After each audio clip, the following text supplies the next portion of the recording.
Hello everyone, আসসালামু আলাইকুম। সবাই কেমন আছেন? আল্লাহর রহমতে আমি অনেক ভালো আছি আপনাদের দোয়ায়। দেখেন, অসুস্থ হলে মানুষের অনেক ক্ষুধার চাহিদা বেড়ে যায়, আবার অনেকের ক্ষুধাই লাগে না। যাই হোক, ১ম ২ দিন যখন অসুস্থ ছিলাম তখন আমার একটুও খেতে ইচ্ছা করত না। আর এখন আমার এত কিছু খেতে ইচ্ছা করে, মনে হয় সারাদিন শুধু খাই, খাই, খাই, খাই করি। কিন্তু হ্যাঁ, মুখের ভিতরে জটফুটি পড়ে মুখ ফুসকা পড়ে গেছে। তারপরও আমার মনে হয় সারাক্ষণ আমি শুধু খাই, খাই করি। তাই বাসায় একটু নিজেই স্যান্ডউইচ তৈরি করলাম আর একটু মেয়োনিজ তৈরি করে বসে একাই খেয়ে খাচ্ছি। অবশ্য আবার দেখে সবাই কমেন্ট করেন না, আজে-বাজে কমেন্ট করেন না যে রাক্ষস মনে হয়। জীবনেও মনে হয় খাইনি, অথচ না।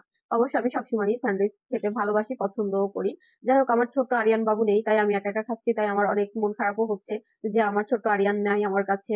যেহেতু আরিয়ান আমাদের বাসায়, গ্রামের বাসায় রয়েছে আর আমি হচ্ছে শহরে। আজকে দোকানে আসছিলাম ৪-৫ দিন পর। আমি খুবই অসুস্থ। যেহেতু ৪-৫ দিন শহর থেকে উঠতেই পারতেছিলাম না, তারপরও নিজের বিজনেস বলে কথা। যেহেতু হচ্ছে দোকানে আসতেই হবে, না হলে তো বিজনেস বন্ধই হয়ে যাবে। যাই হোক, অনেক কাস্টমার এসে ঘুরে চলে যায়, তাই আরকি। হচ্ছে যতই অসুস্থ থাকি না কেন, ব্যবসার কাজে এখন আসতেই হবে, কিছুই করার নেই। তারপরেও হচ্ছে যে ডিম ভেঙে কিভাবে স্যান্ডউইচ বানায় নিলাম, তাই আপনাদের সাথে একটু শেয়ার করলাম। আর হচ্ছে যাই হোক, গল্প করা হলো, অনেক ভালো লাগতেছিল।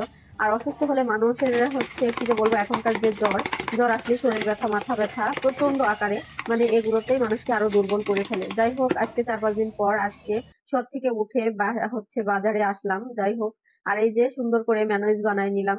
একটা ডিম, লেবু, চিনি আর হচ্ছে সয়াবিন তেল দিয়ে হচ্ছে মেয়োনিজটা বানায় নিলাম। যাই হোক, এই রেসিপিটা একটা সময় দিব, বাট এখন দেওয়ার সময় নেই। আর হচ্ছে এটা হচ্ছে আজকে সকালবেলার ভিডিও। যাই হোক, সকাল সকাল আম্মু আমার জন্য চিটা রুটি, হাত ঝাড়া রুটি আর হচ্ছে খাসির মাংস রান্না করলো। যে মেয়ে মেয়ে সারাদিন কিছু খেতে পারেনি বা রাত্রেও কিছু খায়নি, যেহেতু জ্বর, তার জন্য দেখেন, মা তো মাই হয়, মার মতো ভালোবাসা আর পৃথিবীতে কে বা দিবে।